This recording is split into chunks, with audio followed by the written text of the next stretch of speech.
आपके साथ कनिका अरोरा और आप देख रहे हैं इंडिया न्यूज उत्तर प्रदेश उत्तराखंड। तो चलिए बुलेटिन की शुरुआत करते हैं। धरती की सीमाओं को लांघकर अंतरिक्ष की विशालता में भारत की शान को ऊंचाइयों तक पहुंचाने वाला बेटा शुभांशु शुक्ला अब घर लौटने वाला है।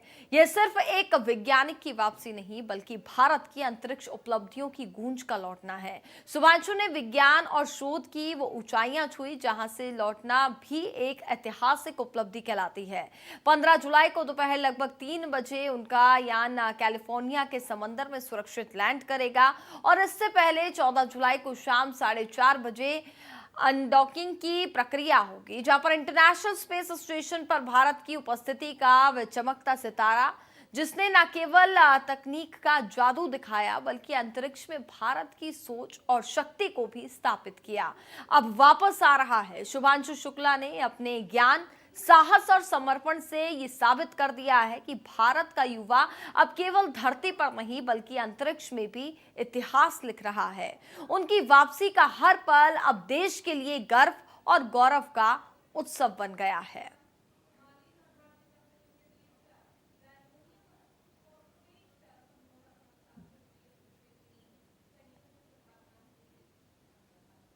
तो 15 जुलाई को पृथ्वी पर शुभांशु शुक्ला की वापसी होगी। कैलिफोर्निया के समंदर में बताया जा रहा है कि वे लैंड करेंगे।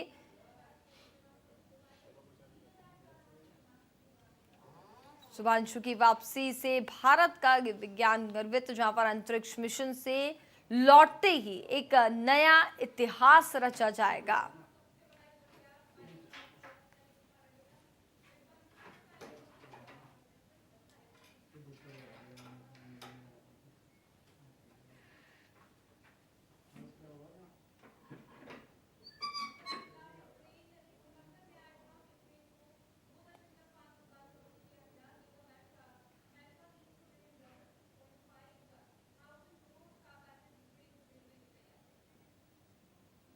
तो चलिए अब ग्राफिक्स के माध्यम से आपको समझाते हैं वायुमंडल में किस तरीके से यहाँ पर प्रवेश हुआ, जहाँ पर जैसे ही कैप्सूल पृथ्वी के वायुमंडल में प्रवेश करेगा, ये तेज गर्मी और घर्षण का सामना करेगा। इस समय कैप्सूल की गति लगभग 28,000 किलोमीटर प्रति घंटा होती है, जो कि उतरते उतरते धीरे धीरे कम होती जाती है। तो वायुमंडल में प्रवेश ये ग्राफिक्स के माध्यम से हम आपको समझा रहे हैं। यहाँ पर वायुमंडल में घुसने के बाद पहले छोटे और फिर मुख्य पैराशूट खुलते हैं, जिससे कि स्पेसक्राफ्ट की गति धीमी होती है और सुरक्षित लैंडिंग सुनिश्चित होती है। नासा के मुताबिक अगर मौसम ठीक रहा तो वे कैलिफोर्निया के समुद्र तट के पास पानी में उतरेंगे। नासा इसे लाइव दिखाएगा। तो पैराशूट कैसे यहाँ पर खुलेगा, ये सारी चीजें ग्राफिक्स के माध्यम से आपको समझा रहे हैं। समुद्र में उतरना, जहाँ पर अटलांटिक या फिर यहाँ पर ग्लव, जिस तरीके से उनका जो यहाँ पर लैंडिंग होने वाली है।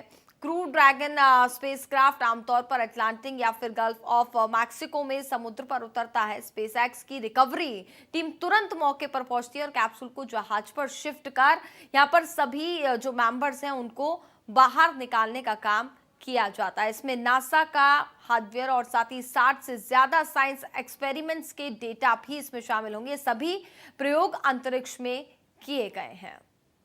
तो किस तरीके से यहाँ पर ये कैप्सूल जो काम करेगा, कैसे यहाँ पर सेफ लैंडिंग होगी, इन सभी चीजों का खास तौर पर ध्यान रखा जाएगा।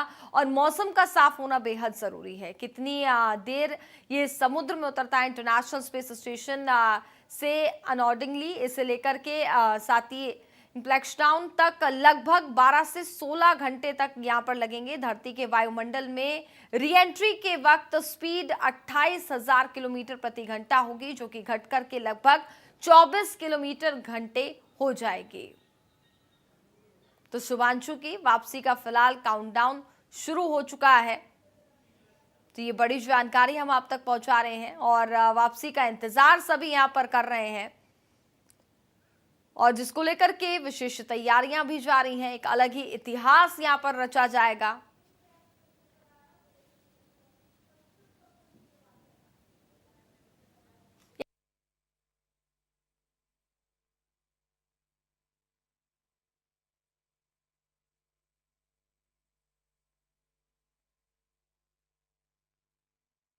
लौटते ही एक नया इतिहास यहाँ पर रचा जाएगा।